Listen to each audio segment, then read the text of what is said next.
दोस्तों, मैं आदिल खान आज़ाद आज आपको वो दिखाने जा रहा हूं जिसे देखकर शायद आपको अपनी शिकायतें छोटी लगने लगेंगी।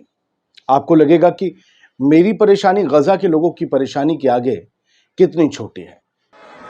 गज़ा के लोग अगर आईडीएफ की गोलियों से नहीं तो भूख से ज़रूर मर जाएंगे। तस्वीरें देखिए। मोहम्मद नाम की फ़लस्तीनी माँ की आप बीती कुछ न्यूज़ नेटवर्क ने छापी है, उसे आप सुनिए और इन तस्वीरों को देखकर गज़ा की बेबसी का अंदाज़ा लगाइए।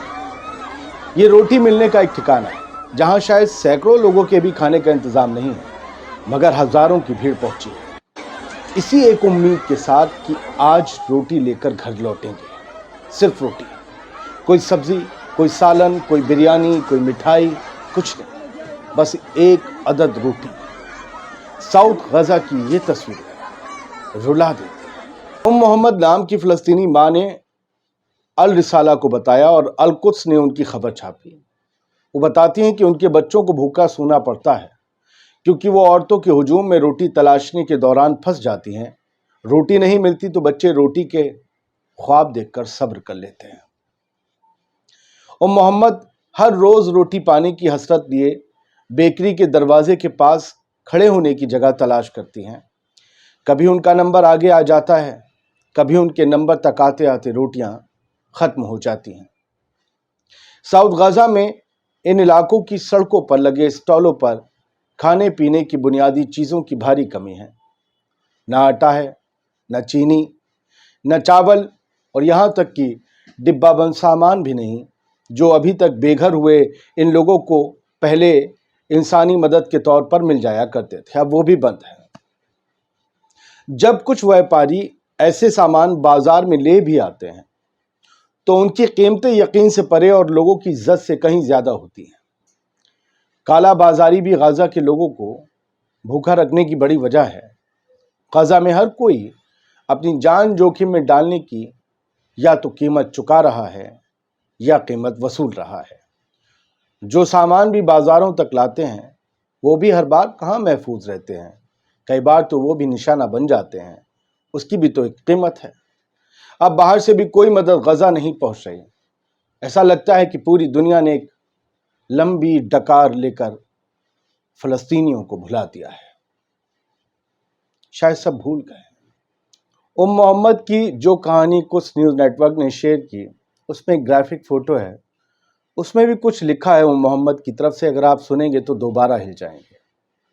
वो ये कहती हैं कि मुझे एक रोटी पाने की हसरत, मैं वो रोटी हासिल करना ही चाहती हूँ ताकि मेरे बच्चे भूखे ना सोएं।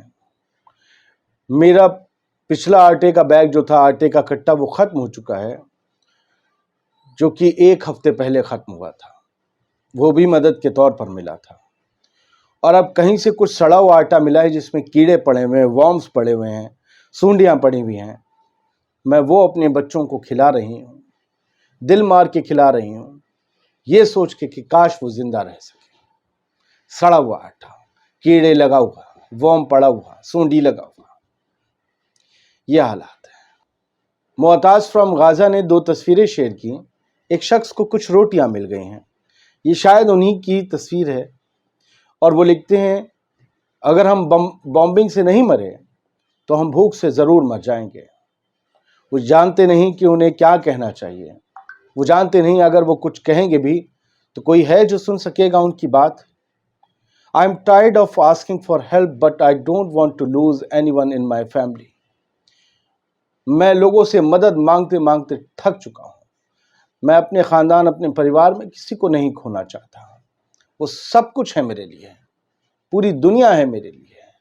मैंने 8 घंटे सिर्फ एक रोटी पाने के लिए लाइन में लगकर इंतज़ार किया ताकि अपनी फैमिली को भूखा मरने से बचा सकूं। ये एक एक बंदे की कहानी है जो अपने आप में एक दास्तान है, और ये लिखी जा रही है आज के दौर में 27 अक्टूबर 2024 में भी।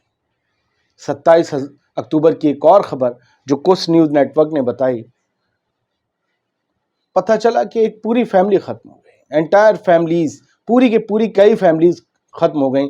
इजराइल ने बेत लाहिया में 5 घरों पर बम गिराए اور ان 5 گھروں میں جتنے بھی لوگ تھے، باپ، دادا، چاچا، ماں، بچے، سب ختم، پورے کے پورے 40 لوگ مارے گئے ہیں بے اطلاعیہ میں، 5 گھروں میں۔ آپ سمجھ رہے ہیں یہ قتل و غارت ہے، یہ انتہا ہے۔ اور کچھ نیوز نیٹ ورک کی 27 اکتوبر کی ایک اور خبر بتاتی ہے، اس کا گرافک دیکھیے، ایک ہیلی کاپٹر ہے، اس سے بم گر رہے ہیں، نیچے ایک ماں ہے، ماں کی گود میں کیا ہے بلر آپ جانتے ہیں، ایک روتی بلکتی ماں ہے۔ بتایا گیا کہ پورے ریزیڈنشل ایریا پر جبالیہ میں رات 11 بجے 26 اکتوبر کی رات 11 بجے بم گرائے گئے، اور بلاک 8 نیئر الفقورہ اسکول ہے وہاں پر یہ گرائے گئے۔ 4 گھر بالکل زمیں دوز ہو گئے، لیولڈ ہو گئے، سمتل ہو گئے۔ 20 لوگ یہاں پر مارے گئے۔ فوراً موقع پر ہیلتھ اسٹاف، سول ڈیفنس کو وہاں پہنچنے سے روک دیا گیا، وہ وہاں نہیں جا سکتے تھے، راستے میں ٹینک کھڑے ہوئے تھے IDF کے، کمیونیکیشن بالکل کٹ آف کر دیا گیا ہے۔ یہ ایک بہت بڑی چیز ہے۔ جرنلسٹ یوسف فیض نے اسی پوسٹ میں کچھ نیوز نیٹ ورک کی بتایا کہ پوری طریقے سے کمیونیکیشن کٹ آف ہے، نہیں پتہ چل پا رہا کون کہاں مارا گیا ہے، کون کہاں بچا ہے۔ اور یہ ایک فلسطینی شخص ہے جو اس عمر میں بھی اپنی ماں کو کندھوں پر اٹھا کر لے جا رہا ہے کہ اسے بچا سکے۔ میں اسے سلام کرتا ہوں۔ پریشانی میں بھی ان لوگوں نے اپنے رشتوں کو نہیں کھویا، اپنی تہذیب کو نہیں کھویا۔ یہی فلسطین ہونے کا ثبوت ہے، فلسطینی ہونے کا۔ یہ جڑے ہوئے اپنی زمین سے، جانتے ماں کے پیروں کے نیچے جنت ہے اور مادر وطن ہمارا حق ہے، دونوں کی خدمت بھی کریں گے اور لڑیں گے بھی۔ کندھوں پر بیٹھا کر یہ فلسطینی شخص نارتھ غزہ سے اپنی ماں کو کہیں دور لے جا رہا ہے، کیونکہ IDF نے حکم دیا ہے کہ زندہ رہنا ہے تو بھاگ جاؤ، اور جب آپ دیکھتے ہوں گے آگے جاتا ہے یہ، تو اس کے آگے آپ کو، اس کی پیٹھ کے آگے لوگوں کا ہجوم نظر آتا ہوگا جو سائیکلوں پر اپنے سامانات لے کر جا رہے ہیں۔